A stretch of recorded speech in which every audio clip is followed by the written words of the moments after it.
ఈ వీడియోలో వచ్చేసి మన రాష్ట్రాల్లో అధిక దిగుబడి ఇస్తున్నటువంటి ఫైనరీ సీడ్స్ వారి 27P37 అనే హైబ్రిడ్ దొడ్డు వరి రకం గురించి ఈ వీడియోలో ఇప్పుడు మనం చూడబోతూ ఉన్నాము. దీని యొక్క పంట కాలం వచ్చేసి 130 నుండి 140 రోజులుగా ఉంటుంది. ఇది వచ్చేసి హైబ్రిడ్ విత్తన రకం కాబట్టి దీన్ని వచ్చేసి ఒంటికర్రగా వరి నాట్లు అనేటివి వేసుకోవాల్సి ఉంటుంది. ఒక్కొక్క గంటకు వచ్చేసి 20 నుండి 30 వరకు ఈ పిలికలు అనేటివి వస్తాయి. వచ్చిన ప్రతి పిలిక నుండి వరి గొలుసు అనేది బయటికి వస్తుంది. ఒక్కొక్క కంకికి వచ్చేసి 350 నుండి 400 వరకు గింజలు అనేటివి ఉంటాయి. ఇది వచ్చేసి BLBని సమర్థవంతంగా తట్టుకుంటుంది.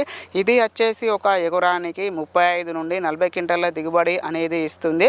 అయితే దీని యొక్క డ్యూరేషన్ అనేది ఎక్కువగా ఉంటుంది కాబట్టి ఇది వచ్చేసి ఎక్కువగా ఖరీఫ్ సీజన్కి ఎక్కువగా అనుకూలంగా ఉంటుంది.